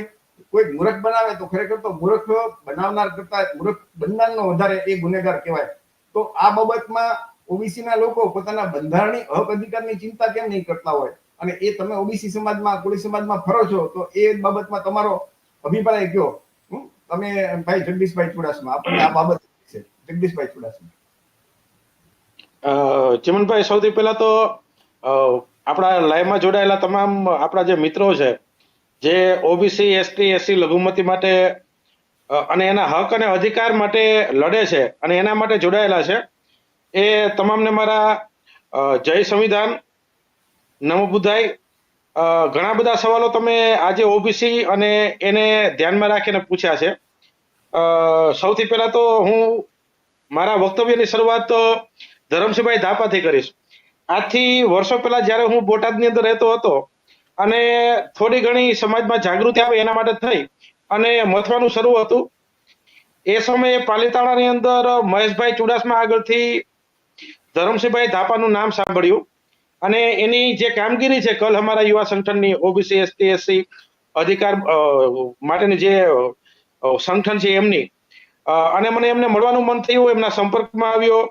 એમના સંપર્કની અંદર આવ્યા બાદ તમારા સંપર્કની અંદર આવ્યો અને ત્યારે જાણવા મળ્યું કે હકીકતમાં આ જે ઓબીસી વર્ગ છે, એસટી, એસસી અને લઘુમતી વર્ગ છે, એમની સાથે કેવી રીતે અને મૂળમાંથી કેવી રીતે એને અન્યાય કરવામાં આવે છે. હમણાં તમે વાત કરી હિન્દુની, અત્યારે હિન્દુવાદ ઉપર આખું રાજકારણ 2024 નું રમાઈ રહ્યું છે. તો એક બહુ મુદ્દાની વાત તમે કરી કે જે રામ મંદિર બન્યું છે એની અંદર ઓબીસી વર્ગના વ્યક્તિ કેટલા. આ ખરેખર સર્વ ઓબીસી ના લોકોએ આ વસ્તુ ઉપર વિચાર કરવો જોઈએ કે જો એ હિન્દુ જ આપણને માનતા હોય તો શા માટે ટ્રસ્ટની અંદર આપણો સમાવેશ કરવામાં આવ્યો નથી? શા માટે જે આઈપીએસ, આઈએસ લેવલની જે ભરતી કરવામાં આવતી હોય એ ઉપરથી ડાયરેક્ટ ભરતી કરવામાં આવે? 300 જેટલી ભરતી ગવર્મેન્ટ દ્વારા જે ક્લાસ 1, 2 અધિકારી હોય એનાથી ઉપરી અધિકારી હોય એની ડાયરેક્ટ કરવામાં આવી. હમણાં એક આપણા સમાજના એક વ્યક્તિ સાથે મુલાકાત થયેલી હતી અને એણે ખૂબ સરસ મજાનો સવાલ પૂછ્યો કે આપણા સમાજમાંથી ડાયરેક્ટ ભરતી થયેલા હોય એવા ક્લાસ 1 અધિકારી કેટલા? તો બોટાદની અંદર જે બારોલિયા સાહેબ ગઈકાલે એમનો જન્મદિવસ હતો, પણ એમની વાત થયેલી હતી, એ લગભગ પ્રમોટ થઈ અને ક્લાસ 1 સુધી પહોંચ્યા છે. ડાયરેક્ટ ભરતીમાંથી કોઈ પહોંચ્યા નથી. અત્યારે જે આપણો સમાજ છે, ઓબીસી વર્ગ છે, એ એટલા માટે આ જે કૂટનીતિ છે એનો શિકાર થઈ રહ્યો છે, કારણ કે આપણો સમાજ શૈક્ષણિક રીતે પછાત સમાજ છે, સામાજિક રીતે સમાજ પછાત છે. આપણા સમાજને શિક્ષણનું જે પ્લેટફોર્મ હોવું જોઈએ એ પ્લેટફોર્મ મળતું નથી. શિક્ષણનું પ્લેટફોર્મ મળતું નથી એટલા માટે તર્ક વિતર્ક કરી શકતો નથી. શિક્ષણનું પ્રમાણ ઓછું હોય એના કારણે જે ભૂંડ ભક્તો હોય એનું પ્રમાણ સમાજની અંદર દિન પ્રતિદિન એટલું બધું વધી રહ્યું છે કે લોકો આંખ મીચામણી કરી, આંધળું અનુકરણ કરી અને માત્ર ને માત્ર ઓબીસી સમાજને ભટકાવી અને ગેરમાર્ગે દોરવામાં આવી રહ્યા છે અને હાથા તરીકેનું કામ કરી રહ્યા છે. ખૂબ જ ગંભીર મેટર આપણા માટે કહેવાય કે હમણાં જ ધરમસિંહભાઈ જે અત્યારે આપણી સાથે જોડાયેલા છે, 2 અઠવાડિયા પહેલા ભાવનગરની અંદર જે આસિસ્ટન્ટ લેક્ચરની ભરતી 27 જેટલી ભરતી કરવામાં આવી હતી અને ત્યાં આવેદન દેવા માટે ગયેલા હતા. એટલે ધરમસિંહભાઈને હું સ્વાભાવિક રીતે ભાવનગર આવ્યો એટલે એમને ફોન કર્યો કે એમને રૂબરૂ મળતો જાઉં, એનો હાલચાલ પૂછતો જાઉં. એટલે મેં કહ્યું કે શું કરો છો? તો એને કહ્યું કે અમારે શું કરવાનું, અમારે ખાલી આવેદન દેવાનું હોય, અમારે હક અને અધિકાર માટે લડવાનું હોય. મેં પૂછ્યું શેનું આવેદન? એટલે એને જણાવ્યું કે હમણાં જે આસિસ્ટન્ટ લેક્ચરની ભરતી કરવામાં આવેલી છે એ ભરતીની અંદર અંદાજિત 17 જેટલા બ્રાહ્મણો ની ભરતી કરવામાં આવેલી અને ઓબીસી ના એમાં લગભગ 1, 2 કે 3 આસિસ્ટન્ટ લેક્ચરર લેવામાં આવેલા હતા. તો આપણો જે ઓબીસી વર્ગ છે, ઓબીસી વર્ગની અંદર ગુજરાત રાજ્યની જો વાત કરવામાં આવે તો કોળી એ સૌથી જંગી બહુમતી ધરાવતો વર્ગ છે. આપણા મા બાપ આપણા દીકરાઓને શિક્ષણ આપી શકે છે. બહુ દુઃખની વાત છે ચિમનભાઈ, ધરમસિંહભાઈ, બહુ દુઃખની વાત છે કે જ્યારે ભરતીની અંદર અન્યાય થતો હોય તો 1 થી 12 ધોરણ ગણીએ, એના પછી ગ્રેજ્યુએશનના 3 વર્ષ ગણીએ, કોઈ પોસ્ટ ગ્રેજ્યુએશન કરે એના 2 વર્ષ ગણીએ, તો ઓછામાં ઓછા 15 વર્ષ સુધી અભ્યાસ કરતા હોય અને જ્યારે એનો અન્યાય થતો હોય તો 15 વર્ષ સુધી આપણા ઓબીસીના મા બાપ એમના દીકરા અને દીકરીઓને પેટે પાટા બાંધી ભણાવી શકે, પણ એના હક અને અધિકાર માટે ગાંધીનગર છાવણીમાં જવાનું હોય તો ભેગો થઈ શકતો નથી. આપણે સૌ જાણીએ છીએ કે આપણું જે નિગમ છે એ નિગમની અંદર આપણને કેટલો હળહળતો અન્યાય કરવામાં આવ્યો. નિગમની અંદર પૂરતી ગ્રાન્ટ ફાળવવામાં આવતી નથી. એ ગ્રાન્ટ માટેની જે વિધિ છે એની અંદર એટલો તોતિંગ ખર્ચો આપણે થતો હોય, એમાં બોજ નાખવામાં આવતો હોય, એ આપણને મળતો નથી. શૈક્ષણિક સંકુલ જે અત્યારે એસટી અને એસસી ના ઘણી જગ્યાએ જોવામાં હોય છે, તો એ પ્રમાણે આપણે એના જે લાભ મળવા બહુમતી વસ્તી છે આપણી, જેની જેટલી વસ્તી એનો એટલો અધિકાર, એના જે લાભ મળવા જોઈએ એ લાભ પણ આપણને મળતા નથી. તો આ પ્રમાણે જોવા જઈએ તો એક બે ફીલ નહીં, આ જે પ્રાઇવેટાઇઝેશન આવ્યું એ પ્રાઇવેટાઇઝેશન પણ શું છે, એ ઓબીસી ને પાડી દેવાની વાત છે. જે ભરતી જોઈએ એ ભરતીની અંદર પણ આપણને યોગ્ય ન્યાય મળવો જોઈએ, ન્યાય મળતો નથી. એ મેડિકલનું ફિલ્ડ હોય તો એની અંદર જે સરકારી કોટા હોય એ પણ કાઢી નાખવામાં આવ્યા છે. ઈડબ્લ્યુએસ ઓપન કેટેગરી માટે થઈને ઘણી બધી જોગવાઈ કરવામાં આવી.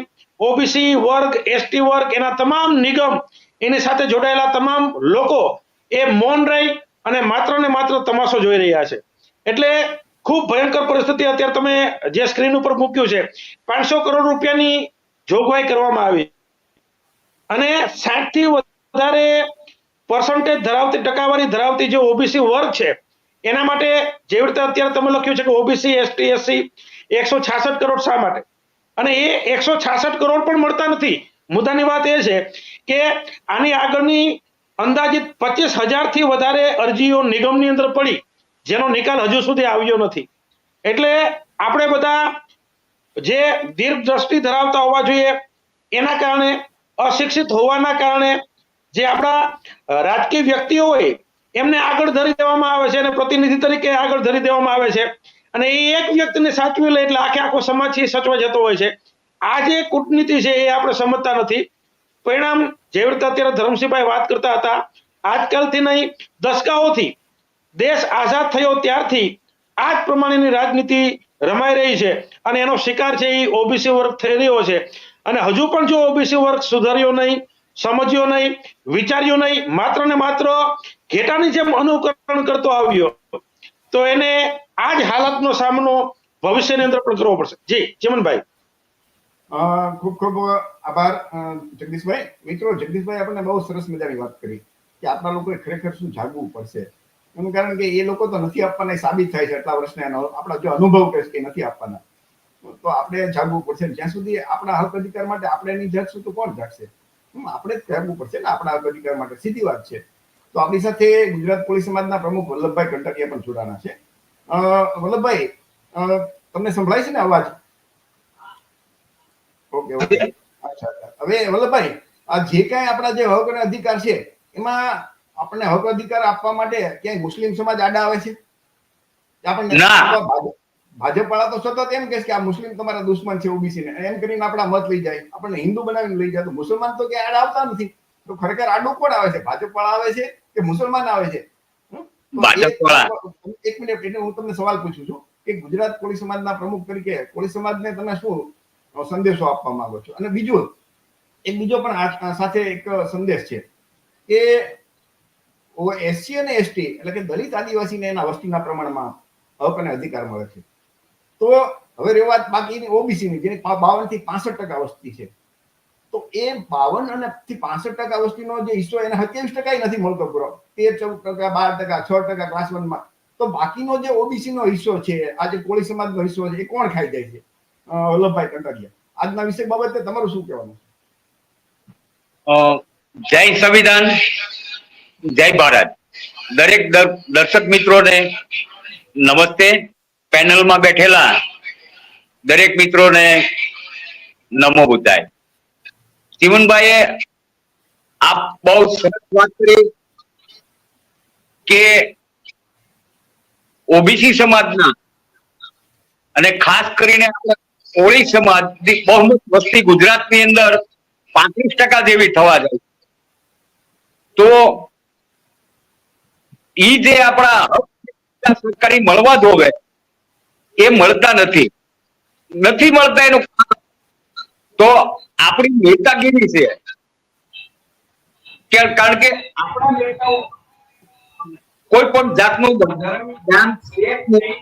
માત્ર ને માત્ર બહુમત સમાજને કારણે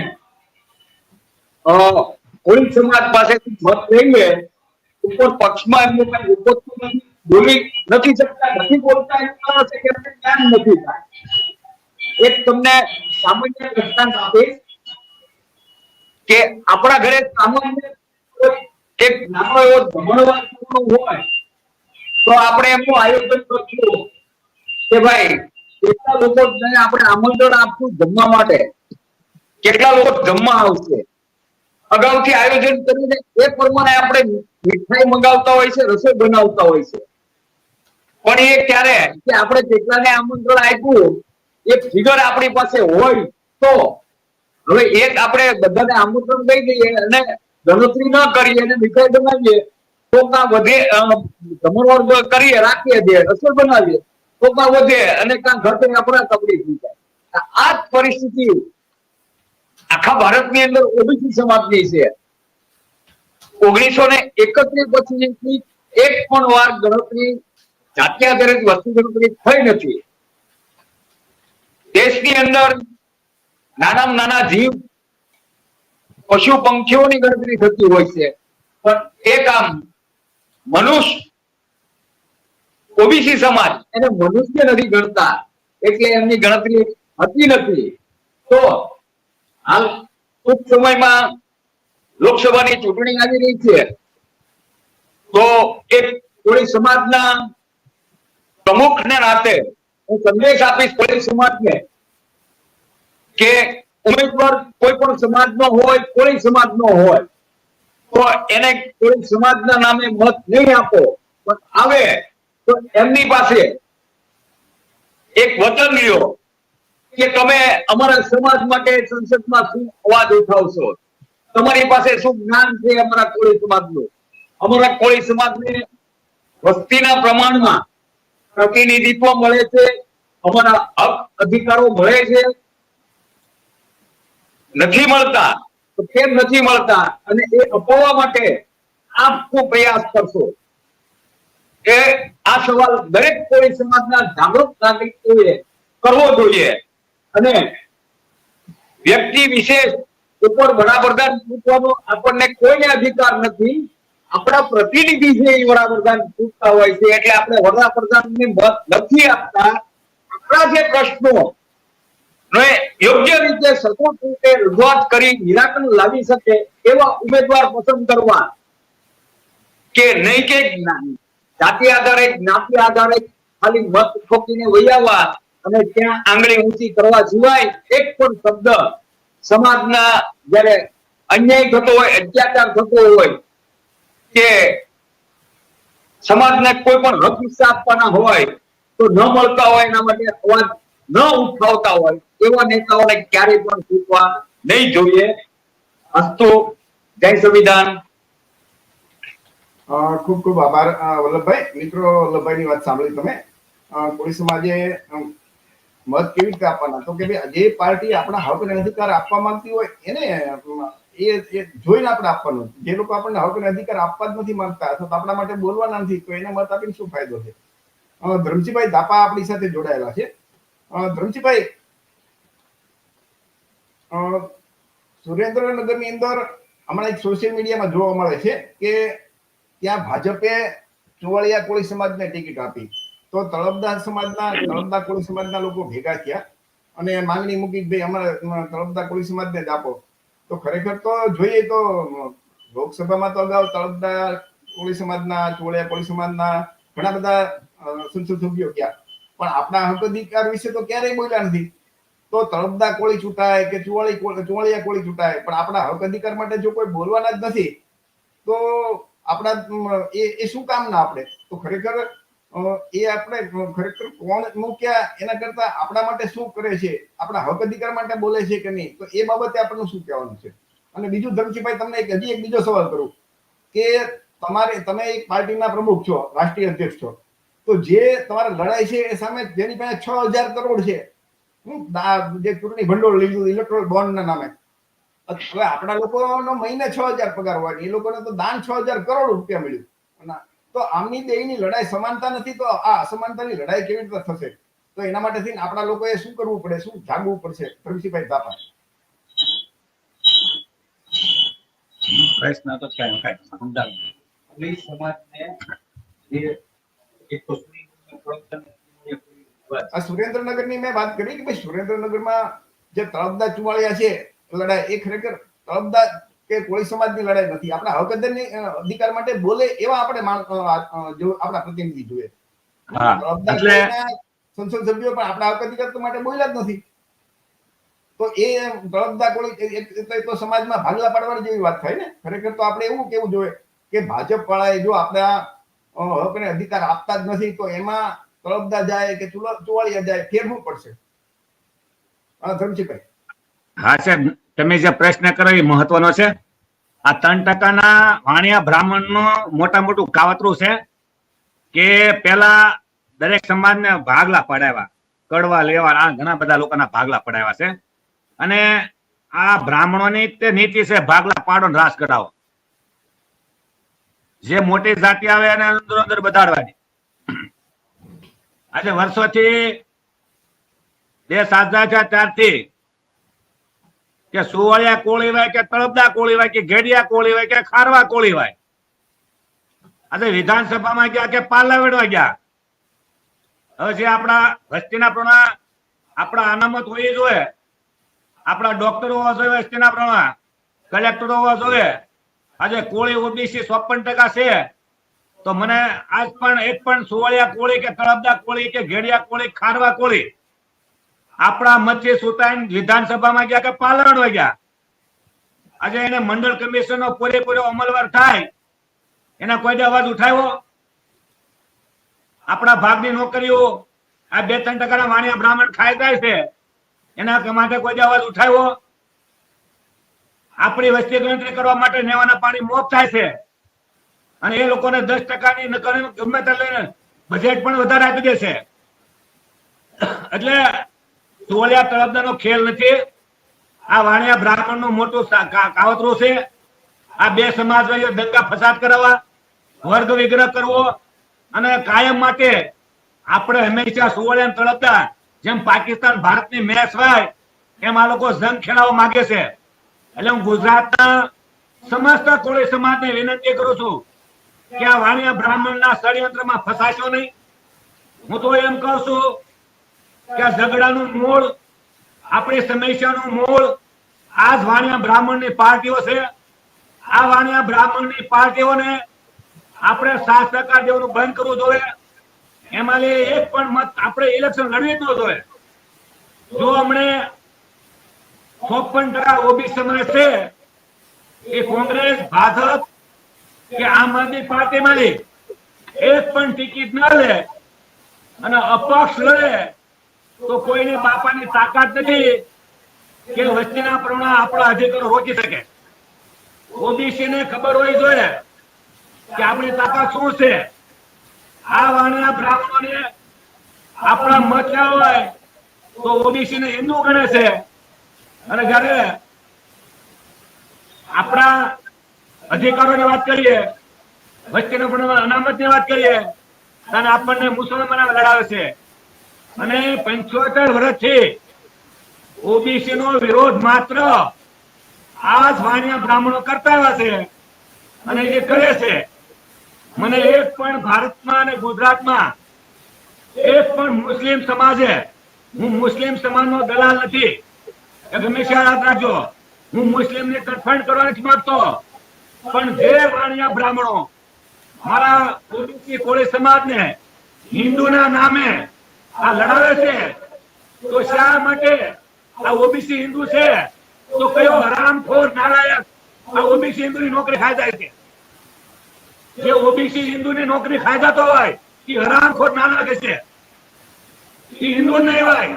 હિન્દુના પેટમાં હોય ને તો કોળી ઓબીસી એક નોકરી ન ખાય.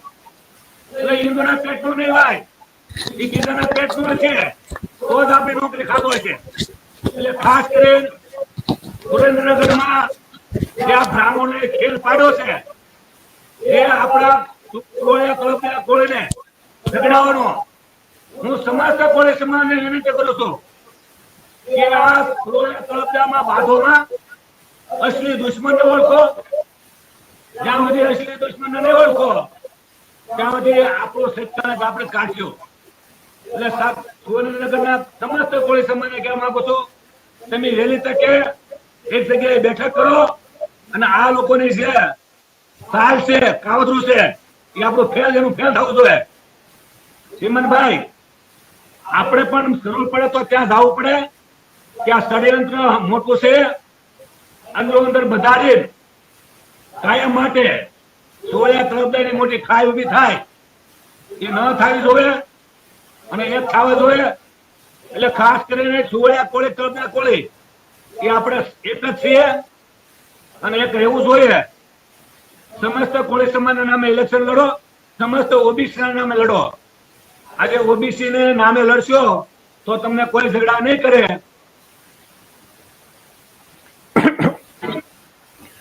ખૂબ સાચી વાત ને સારી વાત કરી ધરમસિંહભાઈ. આપણી સાથે વલ્લભભાઈ છે. વલ્લભભાઈ,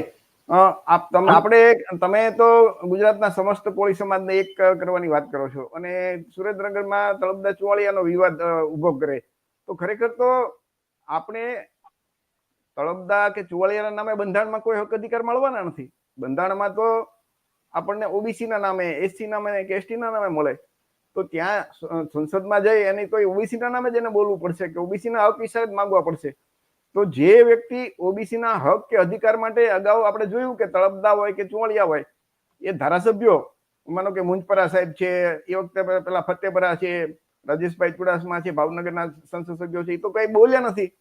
તો જે લોકો આપણા હક અધિકાર માટે બોલતા નથી તો એ પછી કોણ ચૂંટાઈ જાય એમાં આપણને શું ફાયદો? ખરેખર તો આપણે એની પાસે એ ચોખવટ કરાવવી જોઈએ કે જેને પણ એ જાય એ ખાતરી આપે કે તમે 100% જાતિ આધારિત સર્વે કરાવી શકશો, ઓબીસી ને એટલે કે મંડળ પંચની બધી ભલામણ અમલ કરાવી શકશો, ઓબીસી ને વસ્તીના પ્રમાણમાં આરક્ષણ ભાગીદારી અપાવી શકશો. તો એ બાબતે તમારું શું કહેવાનું છે ભાઈ વલ્લભભાઈ કંટરિયા? આભાર ચીમનભાઈ. આ તકે હું કહીશ કે ચુવાળિયા, તળપદા, ઘેડિયા, ખારવા કે ખાંટ અલગ અલગ કોળી નથી. સમસ્ત કોળી સમાજે એક થઈ અને દરેક ઉમેદવાર પાસે કોળી સમાજના ઉમેદવાર હોય કે અન્ય સમાજના ઉમેદવાર હોય, એમણે કોળી સમાજની ગુજરાતની અંદર કે ભારતની અંદર આખામાં જાતિ આધારિત વસ્તી ગણતરી થાય અને જો ગણતરી થાય ને સામે આપણી ચોક્કસ સમાજના આંકડા આવે તો એ પ્રમાણે બજેટ ફળવાય, એમના જે નિગમોમાં એમાં ગ્રાન્ટ ફળવાય. તો દરેકે કોળી મતદારને આ તકે હું વિનંતી કરી કે આપની પાસે કોઈ પણ પક્ષના ઉમેદવાર, કોઈ પણ સમાજના ઉમેદવાર ટિકિટ લેવા મત માંગવા આવે ત્યારે આપ એને પૂછો કે 45 વર્ષથી મંડળ પંચ કમિશનની માત્ર 2 ભલામણોનો અમલ થયો છે, બાકીની તમામ ભલામણો બાકી છે. તો એ તમામ ભલામણોનો અમલ કરાવશો. જાતિ આધારિત વસ્તી કરાવી અમારા સમાજના જે કઈ સંખ્યા આવે વસ્તીની એના પ્રમાણમાં અલગથી આરક્ષણ અપાવો, એ પ્રમાણે નિગમમાં વસ્તીના પ્રમાણમાં ગ્રાન્ટ ફાળવો અને જે કઈ સરકારી લાભો છે વસ્તીના પ્રમાણમાં મળવા જોઈએ. બંધારણમાં ચોખ્ખું લખ્યું છે કે જેની જેટલી વસ્તી એટલી એની તમામ જગ્યામાં હિસ્સેદારી. તો આપણી જે વસ્તી થાય એટલા ટકા લોકશાહીના 4 પિલરમાં આપણી ભાગીદારી થવી જોઈએ અને એના માટે તે દરેક ઉમેદવારની પાસે આપણે વચન લેવા જોઈએ, ઉઘરાણી કરવી જોઈએ. ચૂંટાઈ ગયા પછી પણ એમની પાસે સતત આની માંગણી કરતા રહેવું જોઈએ. અમારા સમાજ માટે તમે શું કર્યું, અમારા સમાજ માટે તમે એક પણ અવાજ ઉઠાવ્યો હોય તો આપો. એટલે દરેક જાગૃત કોળી સમાજના શિક્ષિત વર્ગ છે, ભણેલ ગણેલ છે. બાબા સાહેબે કીધું છે કે ખરેખર જે કોઈ સમાજને ધોખા દેતા હોય તો એનો ભણેલો ગણેલો સમાજ હોય છે. તો એક આ તકે કોળી સમાજના ભણેલ ગણેલ શિક્ષિત દરેક જણને વિનંતી કરું કે આપ જાગૃત બનો તમારા હક અધિકાર બંધારણીય રીતે શું છે અને એના માટે કોણ અવાજ ઉઠાવે છે અને કોણ આપણને આપણા હક હિસ્સા અપાવે છે એને આપણો નેતા બનાવો, નહીં કે પક્ષમાં રહીને ગુલામી કરતા હોય અને અહીંયા મત લેવા માટે કોળી સમાજ કરતા હોય તો એવાઓને જાકારો આપો. બીજા ભલે ગમે તે સમાજનો હોય પણ આપણા સમાજની સાથે ઉભો રહી આપણા હક અધિકાર માટે લડતા હોય એવા ઉમેદવાર પસંદ કરો. આભાર ચિમનભાઈ. ખૂબ ખૂબ આભાર વલ્લભભાઈ. મિત્રો, જે મિત્રો આ લાઈવ કાર્યક્રમમાં જોડાય અને પોતાનું કંઈક વક્તવ્ય આપવા માંગતા હોય તો એમને આ એક લિંક છે. આ લિંકને ટચ કરશો ને એટલે નવો સ્ક્રીન ખુલશે, એમાં તમારું નામ લખો અને એન્ટર સ્ટુડિયો આપશો એટલે આમાં જોડાઈ જશો. એટલે જે મિત્રો લાઈવમાં જોડાયેલા છે એમને પોતાનું કોઈને અભિપ્રાય આપવો હોય ને તો આપી શકશે. છેલ્લે આપણી સાથે ધરમસિંહભાઈ છે. ધરમસિંહભાઈ, દેશની અંદર ક્રાંતિ કરવી હોય તો ઓબીસી, એસસી, એસટી સમાજના લોકોએ ભેગા થવું પડશે.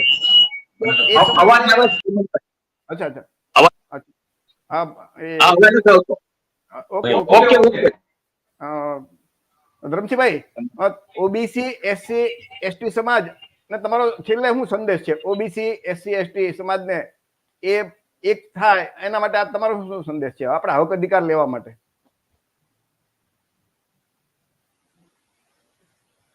ઓબીસી, એસસી, એસટી એક થાય, જેમ કાશીરામ સાહેબે યુપીમાં ઓબીસી, એસસી, એસટી ને એક કરવા માટે પૂરી તાકાત લગાવી અને બાબા સાહેબે પણ કીધું કે સત્તા આપણી છે તો આપણું કોઈ ઉખેડી નહીં લે, રાજ હશે તો આપણે તમામ આપણો હિસ્સો મેળવી શકશું. તો કાશીરામ સાહેબે યુપીમાં લોકોને જગાડીને એ સાબિત કરી દીધું કે જેનું રાજ હોય એની વ્યવસ્થા હોય. અને ખરેખર તો માન્ય કાશીરામ સાહેબને હું પ્રણામ કરું છું કે મંડળ કમિશનને લાગુ કરવા માટે 300 સભા કરી હતી અને વડાપ્રધાન વીપીસી નહોતા માનતા તો નાયબ વડાપ્રધાન દેવીલાલને મળ્યા કે વીપીસી ખેલ કરે છે. તો નાયબ વડાપ્રધાન દેવીલાલે અને માન્ય કાશીરામ સાહેબે 9 તારીખે મોટી સભાનું નક્કી કર્યું હતું અને ખબર પડી ગઈ વીપીસી ને કે આપણે બધું થઈ જાય છે એટલે અનામત આપણે અનામત 70% શરૂ કરી દીધી અને એ પણ શરૂ કરી હતા. આજ લોકો વિરોધ કરતા હતા. એટલે ઓબીસી, એસસી, એસટી ને કહેવા માંગુ છું કે આપણે સરકાર બનાવો અને આપણે જાતે આપણા અધિકારો મેળવીએ એ આપણી તાકાત છે.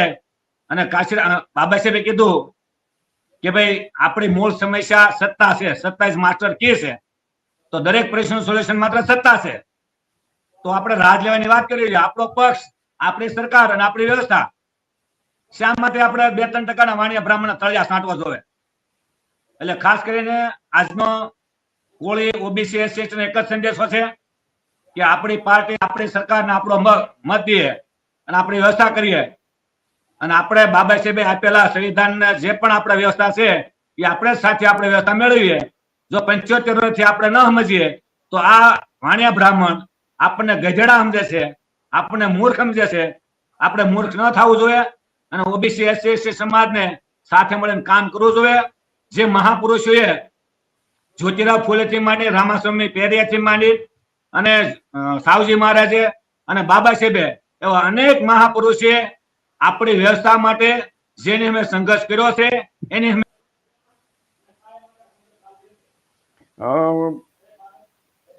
મિત્રો, ધરમસિંહભાઈ સરસ મજાની વાત કરી કે આપણે આપણા જે મહાપુરુષ છે એના સંદેશ મુજબ જીવન જીવવું પડશે અને ઓબીસી, એસટી સમાજે એક થવું પડશે. મિત્રો કોઈ જોડાણા નથી પણ જે બધા મિત્રો જોડાણા છે લાઈવમાં એમની જે કોમેન્ટ છે ને ઘણી બધી સારી કોમેન્ટ હોય છે. તો ભાઈ દિનેશભાઈ છે એમની કોમેન્ટ છે કે ભાઈ ગામડે ગામડે જઈને આપણે કામ કરવું જોઈશે, બિહારની જેમ રાજનીતિ કરવી પડશે. અને એમણે કીધું ભાઈ કોળી સમાજના તો એ માતા મહામાયા છે જે બુદ્ધના માતા એ કોળી સમાજના હતા. એટલે કોળી સમાજને તો ગૌતમ બુદ્ધ સાથે એમ કે ભાઈ લોહીના સંબંધ છે તો કોળી સમાજે ભગવાન બુદ્ધના રસ્તે ચાલવું જોઈએ એવું એમનું એક સજેશન છે. એ બહુ સારી વાત છે. બીજા એક કુંજભાઈ જે એમનો છે કે ભાઈ ઓબીસી ના, એસસી ના, એસટી ના મત જોતા હોય ત્યાં સુધી હિન્દુ બનાવે છે પછી જયારે મત લઈ લે પછી હિન્દુ તરીકે કોઈને ગણતા નથી અને હક અધિકાર હિન્દુ તરીકે આપતા નથી. તો આ બધી જે ઘણા બધા લોકોએ સરસ મજાની કોમેન્ટ કરી છે. વીપી સિંહ જયારે એમ કે ભાઈ અનામત આપી હતી ઓબીસી ને એક ભલામણ, ત્યારે અડવાણીએ રામ રથયાત્રા કાઢી અને એ આપણો હક અધિકાર રોક્યા હતા. એ એમ કે ઓબીસી યાદ કરવું જોઈએ. તો આવી સરસ મજાની કોમેન્ટ બધી મિત્રોએ લખી છે. મિત્રો, કોઈ મિત્રો સાથે આમાં જોડાણા નથી તો આજનો આ લાઈવ કાર્યક્રમ આપણે વધારે નથી આગળ ચલાવતા. અને આ જે કાર્યક્રમ છે, આ વિડીયો છે, એ આપણી જે યુટ્યુબ ચેનલ છે ને ઝલકારી ટીવી, એમાં એ છે.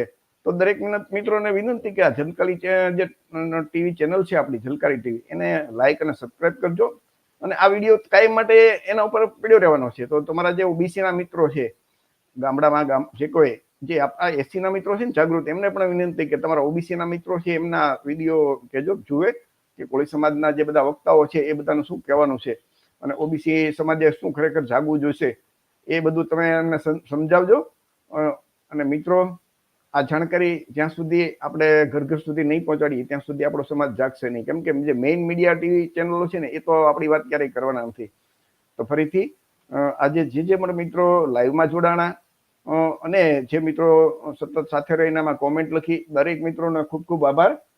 કાર્યક્રમ આપણે અહીંયા પૂરો કરીએ છીએ. જય ભીમ, નમો બુદ્ધાય, જય સંવિધાન.